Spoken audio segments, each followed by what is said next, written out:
Antes de colocar aqui na tela, né, eu vou falar sobre um assunto polêmico hoje. E talvez vocês achem até estranho em me ouvir falar sobre isso, né, sobre esse assunto. E provavelmente vai ser desconfortável para todo mundo, né, até para mim, né, mas a minha intenção não é ser polêmico aqui, não é ofender ninguém, né, mas porque é necessário mesmo e Deus me direcionou a falar disso, né. E a verdade, assim, que o assunto não é polêmico, né, mas acabaram polemizando o assunto, né, assim como fizeram com outros assuntos da escritura. Mas vamos lá, né. Vou colocar aqui na tela.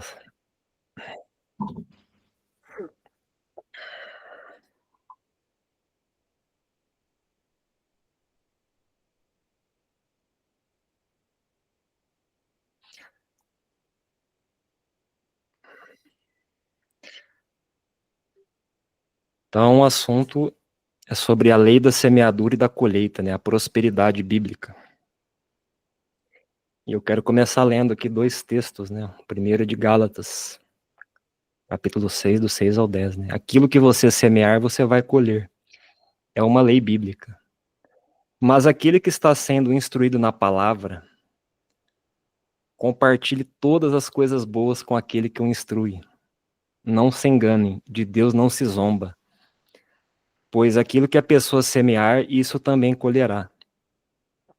Quem semeia para a sua própria carne, da carne colherá corrupção. Mas quem semeia para o Espírito, do Espírito colherá a vida eterna. E não nos cansemos de fazer o bem, porque no tempo certo faremos a colheita, se não desanimarmos. Por isso, enquanto tivermos oportunidade, façamos o bem a todos, mas principalmente aos da família da fé.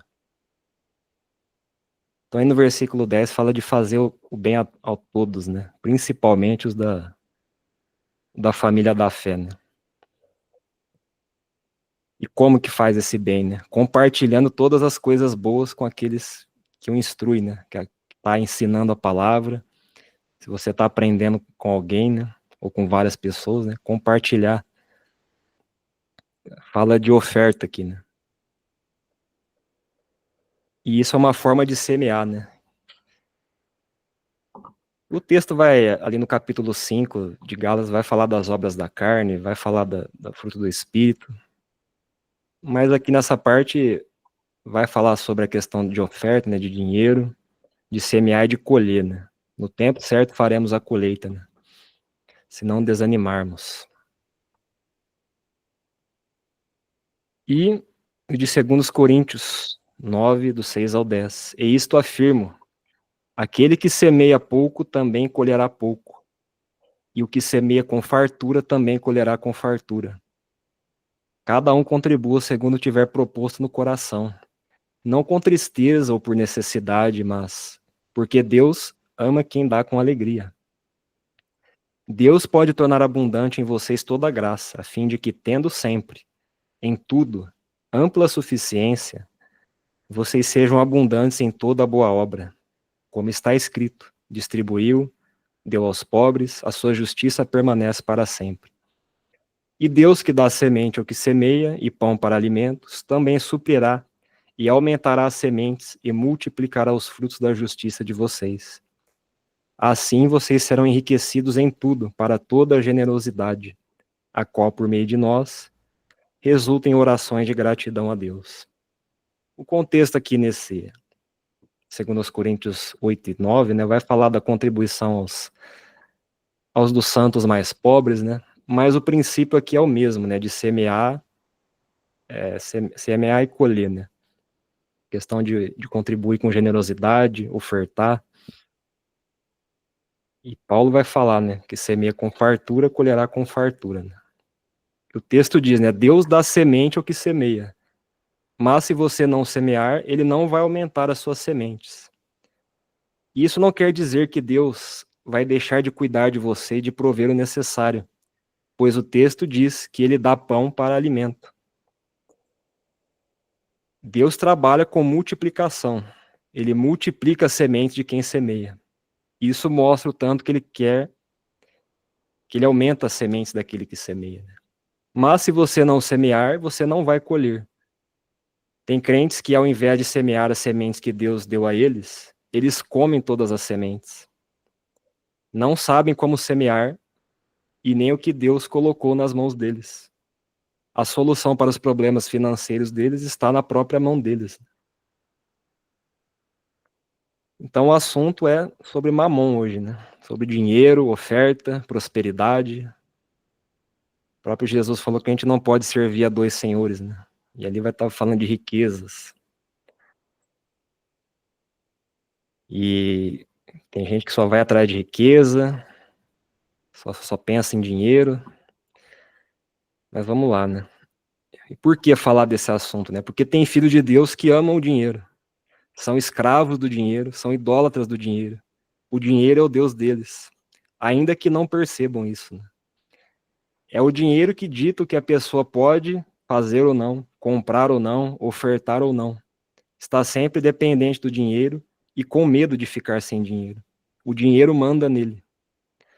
A pessoa está sempre reclamando que está apertada, que o dinheiro está curto, que está difícil. Trabalha igual um escravo, mas sempre está sem dinheiro. Nunca prospera e não tem tempo para as coisas de Deus. E mesmo assim fala contra a prosperidade, quando na verdade lá no fundo o desejo dela é ser próspera. Essas pessoas adoram falar contra a prosperidade e criticar quem fala de oferta e prosperidade. Falam mal de pastores e da igreja que só pensam nas coisas terrenas, mas não percebem que ele mesmo é amante do dinheiro, mesmo sendo pobre. Quando fala contra essas coisas, ela se acha muito humilde e espiritual, mas no fundo é avarenta e ama o dinheiro. No fundo não acredita na provisão de Deus, nem no que a Bíblia diz sobre dinheiro, sobre oferta, semeadura e colheita e prosperidade. Fala que acredita em tudo que está escrito, mas quando o assunto é esse, ela ignora. Se a pessoa tiver só R$ 1 na conta, ela não oferta esse R$ 1, ela retém, porque ela ama o dinheiro. Ela não quer ofertar nenhum pelo de cabra para a obra de Deus. A pessoa tem um pelo de cabra, mas não quer dar nem isso, né? É o meu pelinho de cabra, né? Meu precioso. Para quem assistiu O Senhor dos Anéis vai entender, né? O Gollum, né? Com o anel que chamava ele de precioso, né? E Êxodo 25, 2-4, ele vai falar da construção do tabernáculo, né? Deus falando com Moisés sobre as ofertas que ele receberia do povo de Israel, né? Diga aos filhos de Israel que me tragam uma oferta, de todo homem cujo coração mover para isso. Dele vocês receberão a minha oferta. Esta é a oferta que dele vocês receberão: ouro, prata e bronze, pano azul, púrpura e carmesim, linho fino, pelos de cabra. E tem até mais que isso, né, no texto.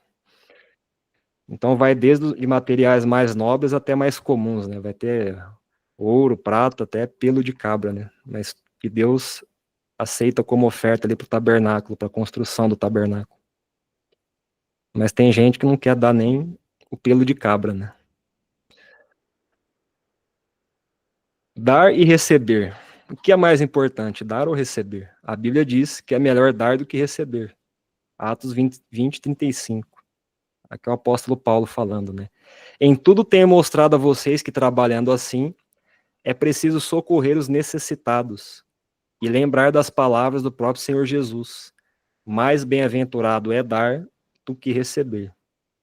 É o próprio Senhor Jesus que falou isso. Para ter mais, você precisa dar com generosidade. Provérbios 11, 24, 25. Uns dão com generosidade e têm cada vez mais. Outros retêm mais do que é justo e acabam na pobreza. A pessoa generosa prosperará, e quem dá de beber terá a sua sede saciada. Então, se a pessoa quiser ter mais, ela tem que ser generosa, né? Ela tem que dar. Se reter, não vai prosperar, né? Aquele que é generoso prospera. Como assim, né? Como que é essa história que se eu ofertar, eu vou receber dinheiro, né? Como já vimos, a Bíblia fala sobre a lei da semeadura e colheita. Isso não é barganha, como algumas pessoas pensam e gostam de dizer. Isso é uma lei que está na palavra de Deus. Semeou, vai colher. Que nem a gente viu no texto de 2 Coríntios, né? Isto afirma: aquele que semeia pouco, também colherá pouco. E o que semeia com fartura, também colherá com fartura. Está falando de dinheiro. E o texto de Filipenses, né? 4, 15 a 19. Paulo falando ali com a igreja.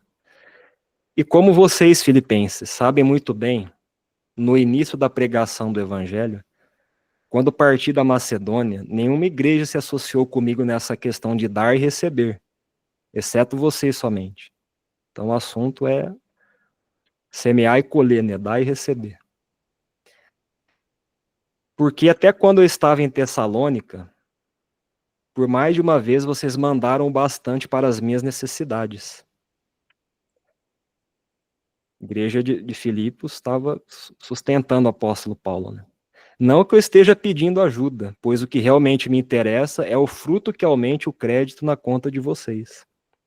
Recebi tudo e tenho até de sobra.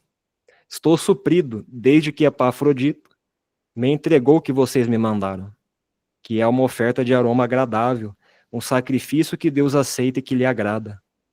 E o meu Deus, segundo a sua riqueza em glória, há de suprir em Cristo Jesus tudo aquilo de que vocês precisam. Então, perceba que Paulo diz que Deus iria suprir as necessidades dos santos da igreja de Filipos, segundo as riquezas em glória, depois que eles ofertaram para Paulo, suprindo as necessidades dele, sendo essa igreja aqui a mais necessitada da Macedônia. A gente vê isso em 2 Coríntios 8, 1 a 2, né? Também, irmãos, queremos que estejam informados a respeito da graça de Deus, que foi concedida às igrejas da Macedônia. Filipos era da igreja da Macedônia. Porque no meio de muita prova de tribulação, manifestaram abundância de alegria, e a profunda pobreza deles transbordou em grande riqueza de generosidade. Então, mesmo eles sendo pobres ali, eles sustentaram o apóstolo Paulo, né? Ele chegou a ter até de sobra, que ele fala. Foi uma oferta de aroma agradável para Deus isso aqui, né? Sacrifício que Deus aceita, que lhe agrada. E Paulo vai dizer que o que interessava realmente era o fruto que aumentaria o crédito na conta deles. Ou seja, semear aumenta o crédito na nossa conta. Isso aqui é tanto literal como espiritual, né? Tem crente que acha que porque tem pouco para dar, a oferta dele não vai valer de nada. E acaba não ofertando nada por vergonha, ou por avareza mesmo, né? Ou as duas coisas. Mas isso não tem nada a ver. Vejamos, por exemplo, a oferta da viúva pobre. Lucas 21, 1 a 4. Jesus estava observando e viu os ricos, que lançavam seu dinheiro na caixa de ofertas. Viu também certa viúva pobre lançar ali 2 pequenas moedas. Então Jesus disse: em verdade lhes digo que esta viúva pobre deu mais do que todos, porque todos esses deram como oferta daquilo que lhes sobrava. Esta, porém, da sua pobreza, deu tudo o que possuía, todo o seu sustento. Então, gente, é quase uma situação parecida com a igreja de Filipos ali, né? Mesmo sendo pobre, eles semearam na vida do apóstolo Paulo, né? Deram do sustento deles. Então, semear pouco ou muito não tem necessariamente a ver com quantidade, mas sim em proporção ao que você tem. É possível alguém semear 100 reais e isso ser pouco diante de Deus, pois ela ganha bem e poderia ofertar mais que isso. Por outro lado, é possível alguém semear 1 real e isso ser muito diante de Deus, pois era tudo que a pessoa tinha, todo o sustento dela. O texto de Lucas 21 deixa isso bem claro, né? Questão de dar muito ou dar pouco, né? Em proporção que ela tem. E Deus é o maior semeador de todos, né? Deus é o maior semeador de todos, e ele nos ensinou a semear. Ele semeou seu filho unigênito para colher muitos filhos semelhantes. Ele não queria só um filho, ele queria muitos filhos igual ao seu filho unigênito. João 12, 24. Em verdade lhes digo, se o grão de trigo caindo na terra não morrer, fica ele só. Mas, se morrer, produz muito fruto. E Jesus morreu e produziu muito fruto, né?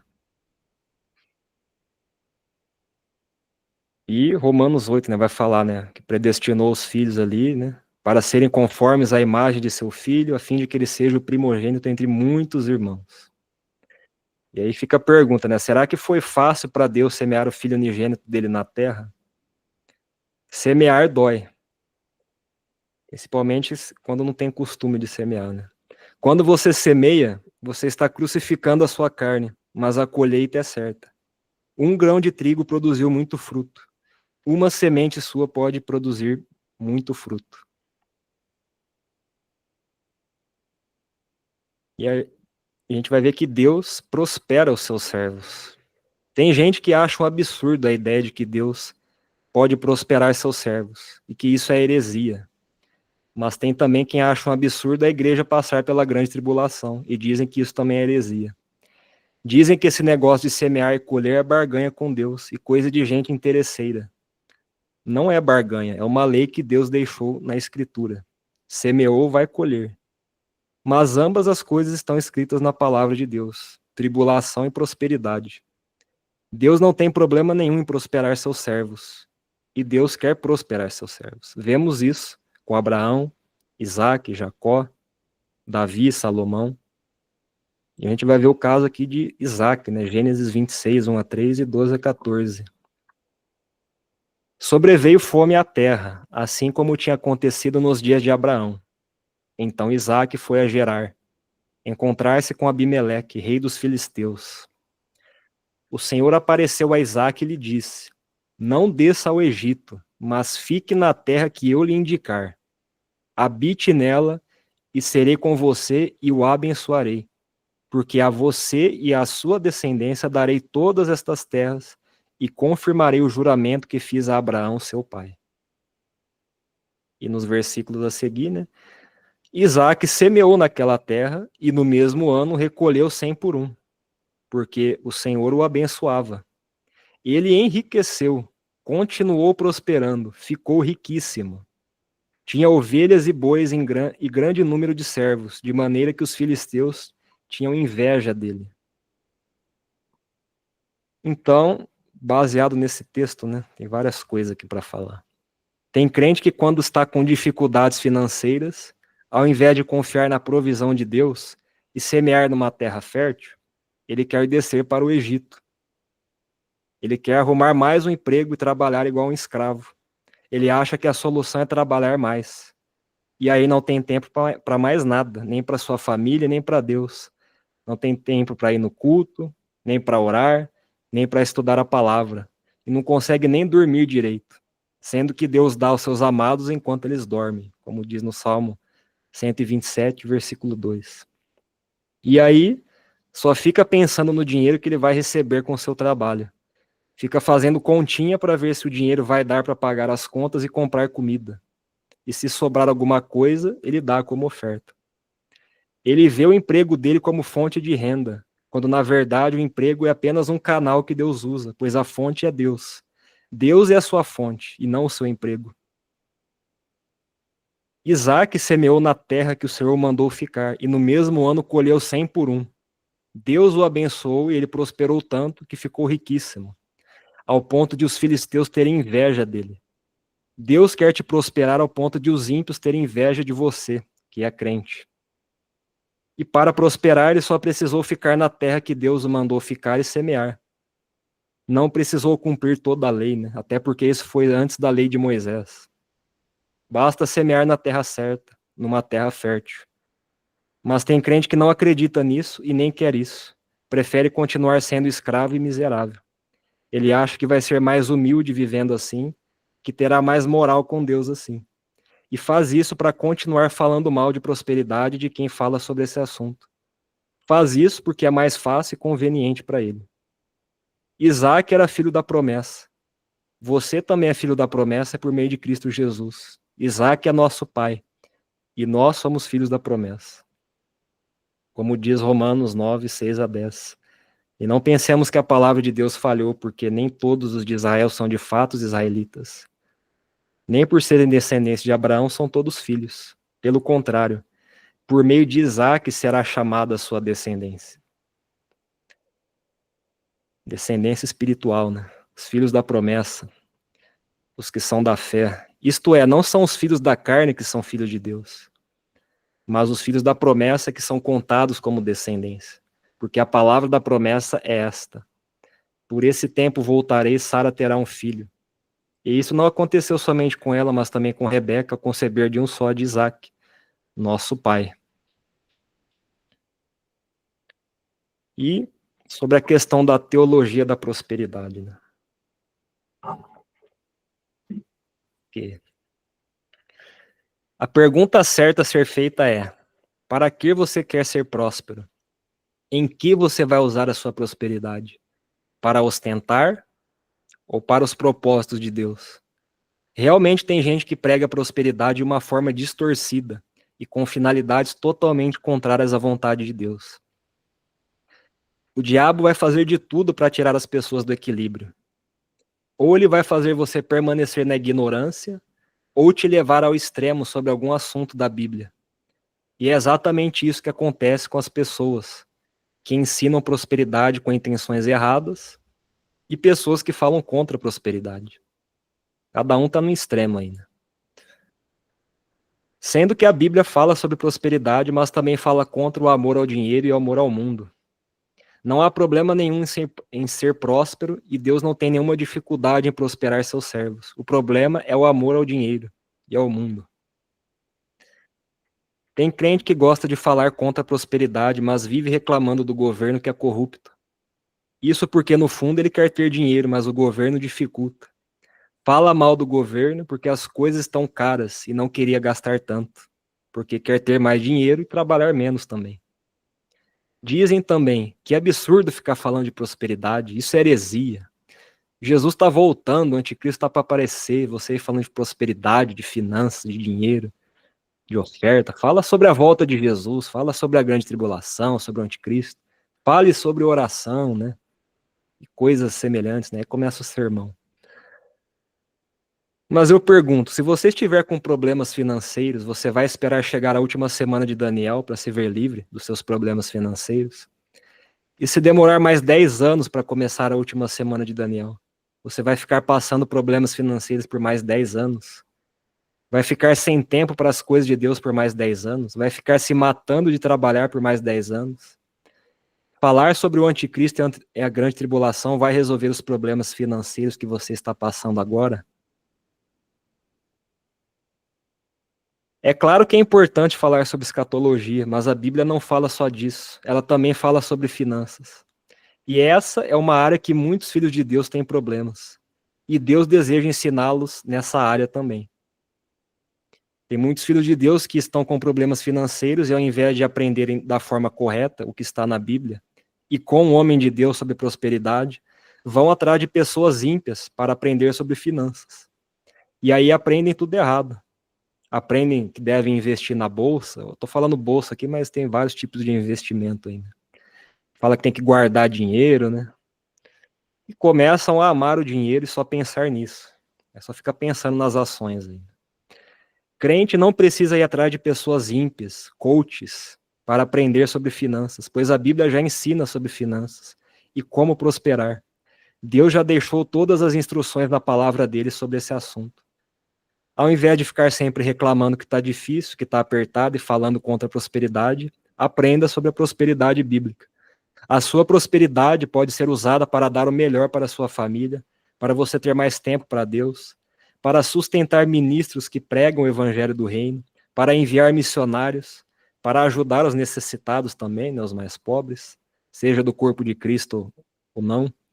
A sua prosperidade pode ser usada para bancar os cafés com Cristo e muito mais. Provérbios 10, 22. A bênção do Senhor enriquece, e ele não acrescenta nenhum desgosto a ela. Os tipos de ministros que falam sobre oferta, né, desse assunto aí. Como alguns ministros abordam esse assunto. Que aqui não coloquei alguns exemplos aqui, né, mas vai ter mais do que isso. Tem os que falam disso com a intenção de arrancar o dinheiro dos fiéis mesmo, os que amam o dinheiro. E usam disso para oprimir as pessoas, dizendo que se elas não darem o dízimo ou ofertar, que ficarão debaixo de maldição. Pregam sobre prosperidade de forma distorcida, visando somente as coisas terrenas. Isso aí a gente sabe que tem, né? Por isso que esse assunto ficou polêmico, né? Aqueles que falam de aí tem outros também, né? Aqueles que falam de oferta e dízimo de forma tradicional. Aqueles que falam de forma tradicional, né? Que o dízimo é obrigatório, mas que esse negócio de prosperidade não é bíblico, né? Um oprime os fiéis, mas tá ali, né? E os outros, né? Os que são bem intencionados, mas não sabem como falar do assunto e acabam nem falando do assunto para não gerar polêmica. Não conhecem sobre prosperidade bíblica. Se eles ensinassem sobre isso, tanto eles como suas ovelhas seriam beneficiados. E tem os que conhecem sobre prosperidade bíblica e ensinam corretamente sobre o assunto, mas são criticados pelos outros por falar disso, né? Por causa dos excessos de outros que falam disso, né? Daqueles que que falam desse assunto da forma errada para arrancar o dinheiro mesmo dos fiéis.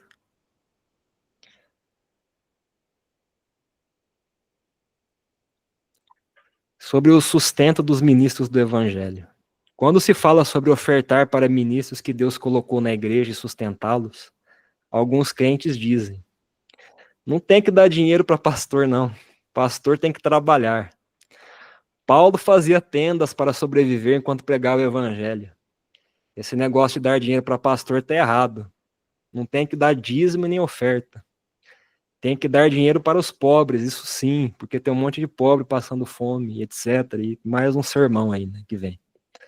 Eu tô falando pastor aqui, mas isso aqui pode ser evangelista, mestre, profeta, apóstolo, presbítero, os ministros que Deus colocou ali na igreja, né, para viver do evangelho. É que aqui a gente está acostumado a falar pastor, né? Mas respondendo essa questão, né? Primeiro, sobre Paulo se sustentar fazendo tendas enquanto pregava o evangelho. Atos 18, 1 a 5, que vai falar disso, né? Depois disso, deixando Atenas, Paulo foi a Corinto.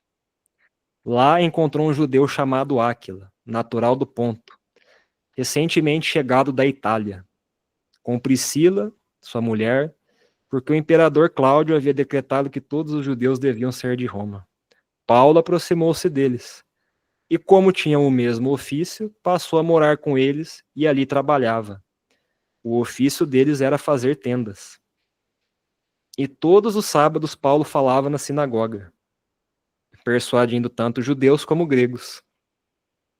Quando Silas e Timóteo chegaram da Macedônia, Paulo se entregou totalmente à palavra, testemunhando aos judeus que Jesus é o Cristo. Então, Paulo trabalhava fazendo tendas porque a igreja de Corinto não queria sustentá-lo. Foi nessa hora que ele estava em Corinto, né, que ele trabalhou fazendo tendas, né, junto com Áquila. Só nesse momento que ele precisou trabalhar para se sustentar. Vemos no texto que depois que Silas e Timóteo chegaram da Macedônia, Paulo se entregou totalmente à palavra, ou seja, ele provavelmente parou de trabalhar fazendo tendas para se dedicar integralmente ao ministério. E ele mesmo vai dizer na carta aos Coríntios que ele tinha o direito de ser sustentado por eles, mas não fez uso desse direito e por isso que ele teve que trabalhar. E ele mesmo disse: o Senhor ordenou aos que pregam o evangelho que vivam do evangelho. É um texto de 1 Coríntios 9, 6 a 15, que é autoexplicativo, né? Que ele fala tudo isso aí. Ou será que somente eu e Barnabé temos de trabalhar para viver? Quem é que vai à guerra às suas próprias custas? Quem planta uma vinha e não come do seu fruto? Ou quem apacenta um rebanho e não se alimenta do leite do rebanho? E Paulo foi o que fundou ali na igreja de Corinto. Ele que plantou ali, né? Será que eu digo isso apenas como homem? Não é verdade que a lei também o diz? Porque na lei de Moisés está escrito: não amarre a boca do boi quando ele pisa o trigo. Por acaso Deus está preocupado com bois? Será que não é certamente por nossa causa que ele está dizendo isso? É claro que é por nossa causa que isso está escrito, pois quem lavra deve fazê-lo com esperança, e o que colhe deve fazê-lo na esperança de receber a parte que lhe é devida. Se nós semeamos entre vocês as coisas espirituais, será muito recolhermos de vocês bens materiais? Se outros participam desse direito sobre vocês, não o temos nós em maior medida? Entretanto, não fizemos uso desse direito. Pelo contrário, suportamos tudo para não criarmos qualquer obstáculo ao Evangelho de Cristo. Vocês não sabem que os que prestam serviço sagrado se alimentam do próprio templo e que os que servem ao altar participam do que é oferecido sobre o altar?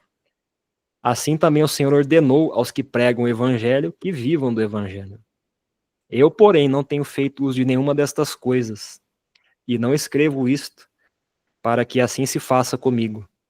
Preferiria morrer e deixar que alguém me tire esta glória. Então Paulo tinha o direito de ser sustentado pelos coríntios, mas não fez uso desse direito para não criar obstáculos ao evangelho. Ele falou que era uma glória, que ele não queria que tirasse dele isso aqui. Mesmo tendo direito, não usar desse direito, né? E a igreja de Corinto tinha recursos para sustentar o apóstolo Paulo, mas mesmo assim não semearam na vida dele, né? E aí, se a gente comparar com a igreja de Filipos, que a gente viu, né, que não tinha, que era pobre, semeou, sustentou o apóstolo Paulo e reconhecia, né, a graça de Deus na vida dele, no ministério dele, semearam para ele, né? E Paulo falou aquilo para eles, né? Meu Deus, segundo as suas riquezas em glória, há de suprir todas as vossas necessidades em Cristo Jesus. E aqui na igreja de Corinto, além de não semear, eles nem reconheciam a graça de Deus, né, na vida do apóstolo Paulo. E tinha outros que eles semeavam, mas no apóstolo Paulo não. Segundo ponto, né? Esse discurso de dar dinheiro aos pobres é uma hipocrisia, pois a pessoa que fala isso não oferta para ninguém e nem dá dinheiro aos pobres. A verdade é que ela ama o dinheiro e é avarenta. Ela se acha muito humilde quando fala isso, se acha muito justa e espiritual. Vemos esse discurso de dar dinheiro para os pobres no seguinte texto, João 12, 3-8. Então Maria, pegando um frasco de perfume de nardo puro, muito precioso, ungiu os pés de Jesus e os enxugou com seus cabelos. E toda a casa se encheu com o cheiro do perfume.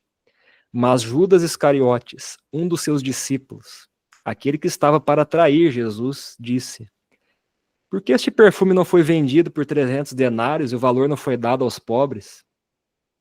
Ele disse isso não porque se preocupava com os pobres, mas porque era ladrão e, tendo a bolsa do dinheiro, tirava o que era colocado nela.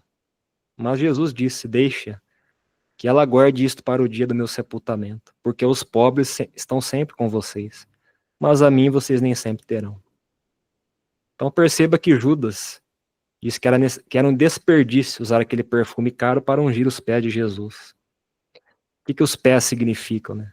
Os pés do que anunciam as boas novas e a última geração antes da volta de Jesus, os trabalhadores do tempo do fim, os ministros, né, do tempo do fim. Judas disse que aquele perfume deveria ser vendido por 300 denários e que esse dinheiro deveria ter sido dado aos pobres. Mas o texto diz que ele não se importava com os pobres e que era ladrão e queria pegar aquele dinheiro. Ele só se importava com o dinheiro. Ele não se importava com o corpo de Cristo. Vemos então que esse discurso de dar dinheiro aos pobres e não aos membros do corpo de Cristo é um discurso de Judas. Devemos fazer o bem principalmente aos da família da fé, como diz Gálatas 6:10, né? Por isso, enquanto tivermos oportunidade, façamos o bem a todos, mas principalmente aos da família da fé. É claro que você pode ajudar os pobres, né? Tanto do corpo de Cristo como os que não são do corpo de Cristo. Mas a prioridade é os da família da fé. Provérbios 3, 9 e 10 diz: honre o Senhor com seus bens e com as primícias de toda a sua renda, e os seus celeiros ficarão completamente cheios, e os seus lagares transbordarão de vinho. Se você honrar o Senhor com seus bens, seus celeiros vão ficar completamente cheios. E como que você honra o Senhor? Honrando os ministros que ele colocou na igreja. 1 Timóteo 5, 17 e 18. Devem ser considerados merecedores de pagamento em dobro. Em algumas traduções vai dar duplicada honra. Vai estar escrito duplicada honra. Pagamento em dobro os presbíteros que presidem bem, especialmente os que se esforçam na pregação da palavra e no ensino. Pois a Escritura declara: não amordace o boi quando ele pisa o trigo. E ainda, o trabalhador é digno do seu salário. Aos ministros que Deus colocou na igreja, você honra. Você semeia com seus bens. Aos pobres, você dá esmola, e não o contrário. Tem crente que quer honrar os pobres e dar esmola para os que se afadigam na palavra e no ensino, sendo que aqueles que presidem bem são dignos de pagamento em dobro. São dignos do seu salário, porque o trabalhador é digno do seu salário. Ser um ministro do evangelho e ensinar a palavra é um trabalho. Nem todos no corpo de Cristo são chamados ao ministério integral da palavra. Existem aqueles que são chamados para sustentar os ministros. Existem os que são enviados e os que enviam. Romanos 12, 4 a 8. Porque assim como num só corpo temos muitos membros, mas nem todos os membros têm a mesma função. Assim também nós, embora sejamos muitos, somos um só corpo em Cristo e membros uns dos outros. Temos, porém, diferentes dons segundo a graça que nos foi dada. Se é profecia, seja segundo a proporção da fé. Se é ministério, dediquemo-nos ao ministério. O que ensina, dedique-se ao ensino. O que exorta, faça com dedicação. O que contribui, com generosidade. O que preside, com zelo. Quem exerce misericórdia, com alegria. Então, nem todos têm a mesma função no corpo de Cristo. E cada função que a pessoa tem no corpo de Cristo é segundo a graça que Deus dá para ele, né? E aqui fala de ministério, né? E de ensino. Que aqueles que têm isso têm que se dedicar a isso, e os que contribuem têm que contribuir com generosidade.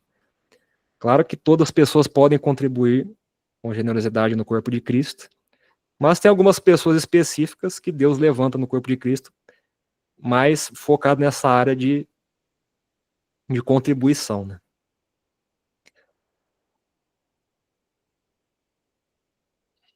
A bênção de Deus no trabalho e na renda. Tem crente que trabalha igual um escravo e nunca prospera, mesmo sendo temente a Deus, mesmo vivendo em santidade, né? Tá sempre com problema no seu emprego ou no seu próprio negócio, porque além de não semear, vive amaldiçoando o próprio trabalho e a própria renda, falando que tá fraco, que tá difícil, que o dinheiro vem e vai embora, que tal mês está chegando e vai arrebentar com ele, e coisas semelhantes a essas, né? Sendo que Deus quer abençoar o nosso trabalho e prosperar tudo que colocamos as mãos para fazer. Deuteronômio 28, 8. O Senhor determinará que a bênção esteja nos seus celeiros e em tudo que colocarem a mão a fazer. Ele o abençoará na terra que o Senhor seu Deus lhes dá. Alguém dirá, mas precisa guardar toda a lei para que essas bênçãos venham. E Deuteronômio 28 está falando ali, né? A lista de bênçãos decorrentes da obediência e a lista de maldições decorrentes da desobediência. E a de maldições é até bem maior do que a de bênçãos, né? Mas isso é a lei de Moisés. Não estamos mais debaixo da lei de Moisés. Cristo nos resgatou da maldição da lei e não da bênção da lei. Miséria era uma das maldições. Se for ler ali Deuteronômio 28, você vai ver, né, a questão da miséria, que era uma das maldições. E Gálatas vai falar sobre esse assunto, né, da lei. Gálatas 5:3 diz: de novo, testifico a todo homem que se deixa circuncidar, que o mesmo está obrigado a guardar toda a lei. Então, ali na igreja de Gálatas, né, da Galácia, estava tendo os judaizantes que estavam entrando ali, desfazendo o ensino de Paulo, obrigando os irmãos ali se circuncidar, para guardar toda a lei de Moisés. Mas Paulo ensina sobre esse assunto, né? Se a pessoa se deixa circuncidar, ela está obrigada a guardar toda a lei, não é só fazer a circuncisão e guardar o sábado ali, né? Não, é toda a lei. E ele vai dizer que era um jugo que nem os pais deles conseguiram suportar isso, né? Guardar toda a lei. E Gálatas 3, 9 a 14 também vai falar sobre isso. De modo que os que têm fé são abençoados com o crente Abraão. Pois todos os que são das obras da lei estão debaixo de maldição, porque está escrito: maldito todo aquele que não permanece em todas as coisas escritas no livro da lei para praticá-las. Então é todas as coisas do livro da lei. E é evidente que pela lei ninguém é justificado diante de Deus, porque o justo viverá pela fé. Ora, a lei não procede de fé, mas aquele que observar os seus preceitos, por eles viverá. Cristo nos resgatou da maldição da lei, fazendo-se ele próprio maldição em nosso lugar, porque está escrito: maldito todo aquele que for pendurado em madeiro, para que a bênção de Abraão chegasse aos gentios, em Cristo Jesus, a fim de que recebêssemos pela fé o Espírito prometido. Então, na lei ali, estava falando das bênçãos e maldições, que tinham que cumprir toda a lei para virem as bênçãos. Jesus nasceu sob a lei para resgatar aqueles que viviam sob a lei. Quando ele fala da maldição da lei, é das maldições, né? Não é da bênção que ele resgata. E aqui a gente vê o perigo, né, desse negócio da doutrina judaizante na igreja, né? Talvez as pessoas não entendem, mas o texto aqui explica, né, essa questão de circuncidar. Por isso que Paulo estava indignado com eles ali.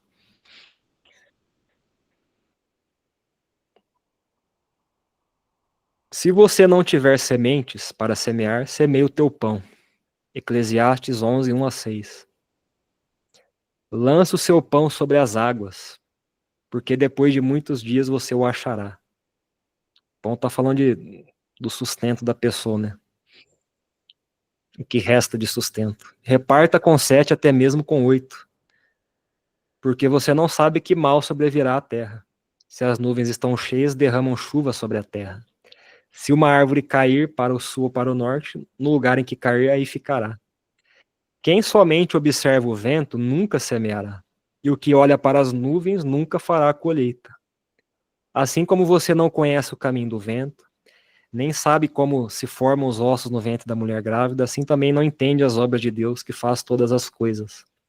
Semeie a sua semente de manhã e à tarde não fique de braços cruzados, porque você não sabe qual irá prosperar, se esta, se aquela, ou se ambas serão igualmente boas. Então, esse aqui é um texto interessante, né? Quem somente observa o vento nunca semeará, e o que olha para as nuvens nunca fará a colheita. Se você ficar esperando a situação financeira melhorar para semear, você nunca vai semear. Para a situação melhorar, você precisa semear primeiro. E se não tiver sementes, semeie o teu pão, aquilo que restou para o seu sustento. Aqui fala sobre semear e não ficar de braços cruzados, né? A Bíblia fala sobre as duas coisas: trabalho, semear e trabalhar, né? Porque alguém pode dizer que eu estou ensinando que não precisa trabalhar aqui, né? Mas não tem nada a ver isso. É possível que o crente que vive pedindo ajuda, pedindo oferta, na verdade não precise de oferta, mas seja ele que precise ofertar para destravar as suas finanças. Talvez não seja o caso dele precisar receber e sim de dar, porque se ele dá, ele vai receber. Tem crente que quando está com problemas financeiros querem fazer campanha, vigília, subir monte, quebra de maldição, etc. Né? Não há necessidade de fazer isso, é só semear, pois é dando que se recebe. Você pode talvez jejuar e orar para pedir orientação de Deus nessa área, em relação a onde semear. Milagres de provisão.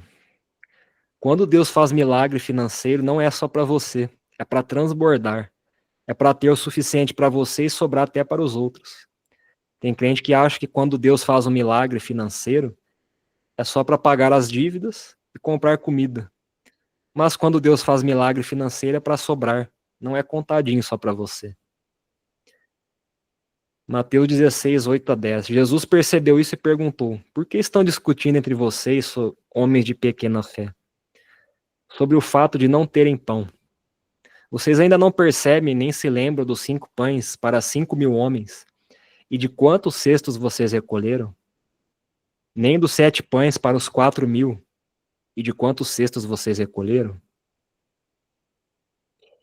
Então a gente vai ver as duas multiplicações aqui, né? Que Jesus fez dos pães. Mateus 14, 17, 20 e 21.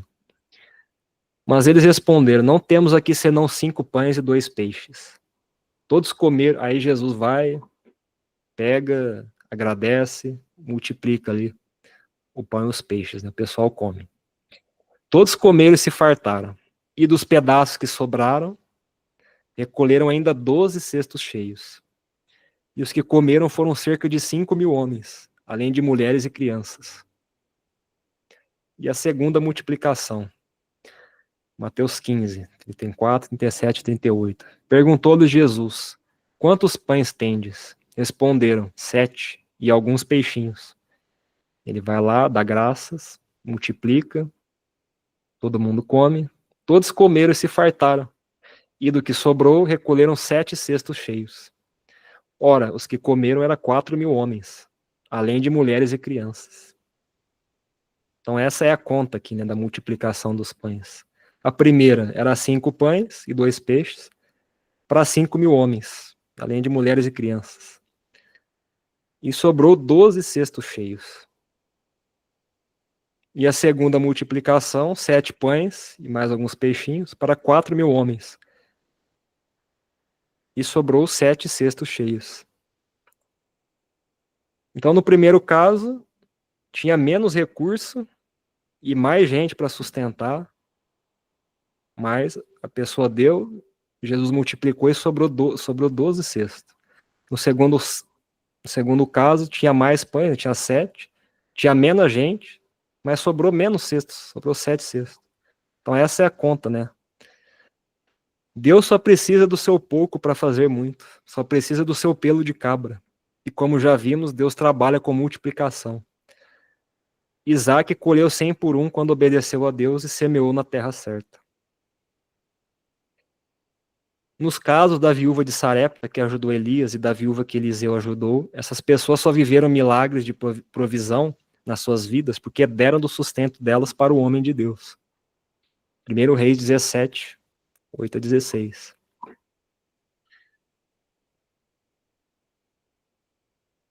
Então a palavra do Senhor veio a Elias dizendo: levante-se e vá a Sarepta, que pertence a Sidom, e fique por lá. Ali ordenei a uma viúva que dê comida para você. Então ele se levantou e foi a Sarepta. Chegando ao portão da cidade, encontrou uma viúva que estava apanhando lenha. Ele a chamou e lhe disse: por favor, traga-me um pouco de água numa vasilha para que eu possa beber. Quando ela já estava indo buscar a água, Elias a chamou e lhe disse: traga-me também um bocado de pão, por favor. Porém ela respondeu: tão certo como vive o Senhor seu Deus, não tenho nenhum pão assado. Tenho apenas um punhado de farinha numa panela e um pouco de azeite num jarro. E como você pode ver, apanhei 2 pedaços de lenha e vou preparar esse resto de comida para mim e para o meu filho. Vamos comer e depois morreremos de fome. Elias disse a ela: não tenha medo. Vai e faça o que você disse. Mas primeiro faça um pãozinho com o que você tem e traga-o para mim. Depois, prepare o resto para você e para o seu filho. Porque assim diz o Senhor Deus de Israel: a farinha da panela não acabará, e o azeite do jarro não faltará, até o dia em que o Senhor fizer chover sobre a terra. A viúva foi e fez segundo a palavra de Elias. Assim comeram ele, ela e a sua casa durante muitos dias. A farinha da panela não acabou e o azeite do jarro não faltou, segundo a palavra do Senhor anunciada por meio de Elias. Então, Deus disse para Elias que uma viúva iria sustentá-lo, mas quando ele chega lá, ela diz que só tem comida para ela e para o filho dela, e que eles vão comer a última vez e depois vão morrer. E o que Elias diz? Para fazer comida para ele primeiro, que então não faltará mais para eles. Então imagine essa situação nos dias de hoje, né? Um homem de Deus dizer para uma pessoa na miséria para primeiro dar comida para ele e não para os filhos dela. O que iriam dizer? Essa viúva só viveu esse milagre porque fez segundo a palavra do homem de Deus. E no caso de Eliseu e da outra viúva também, né? Segundo Reis 4, 1-7. Certa mulher, viúva de um dos discípulos dos profetas, clamou a Eliseu dizendo: meu marido, seu servo, está morto, e o Senhor sabe que esse seu servo temia o Senhor Deus. Mas veio o credor para levar os meus 2 filhos como escravos. Eliseu perguntou à mulher: o que posso fazer por você? Diga-me o que é que você tem em casa. Ela respondeu: esta sua serva não tem nada em casa, a não ser um jarro de azeite. Então Eliseu disse: vá, peça emprestadas vasilhas a todos os seus vizinhos, vasilhas vazias, muitas vasilhas. Depois entre em casa, feche a porta atrás de você e dos seus filhos, e derrame o azeite em todas aquelas vasilhas. Ponha à parte a que vocês aqui forem ficando cheias. A mulher foi embora dali e fechou a porta atrás de si e dos seus filhos. Estes lhes passavam as vasilhas, e ela as enchia.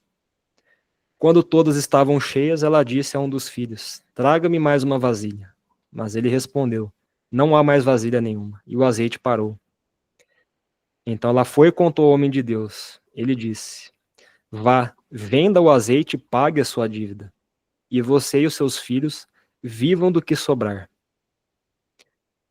Então, com esse milagre, essa viúva conseguiu pagar a dívida e ainda conseguiu viver, ela e os filhos dela, com o que sobrou do que ela vendeu, né? E para encerrar aqui, né? Eu não estou pedindo oferta, né? Não preciso da sua oferta. Você que precisa ofertar, é você que precisa semear para colher. Você que precisa de dinheiro. O que estou fazendo é ensinar sobre oferta, sobre dar e receber, semear e colher. A solução para os seus problemas financeiros está nas suas mãos. Deus só precisa da sua semente. O seu milagre financeiro está nas suas mãos, não são as suas sementes. Você pode escolher semeá-las ou comê-las. Quem é a sua terra fértil? Quem é o seu Melquisedeque, aquele que te traz pão e vinho depois das batalhas? Quem é aquela pessoa que te alimenta espiritualmente? Pode ser mais de uma pessoa, né? Quem é? É o Damásio, é o Igor, é o Pedro, é o Ricardo, é o Klaus, é o Mateus. Deus enviou sua palavra para o seu próprio povo para salvá-lo, e seu próprio povo rejeitou a palavra. Se Deus está te enviando essa palavra é porque ele quer o seu bem. Provérbios 8, 20-21. Ando pelo caminho da justiça e siga as veredas do juízo, para dotar de bens os que me amam e encher os seus tesouros. Chegamos ao fim do nosso estudo.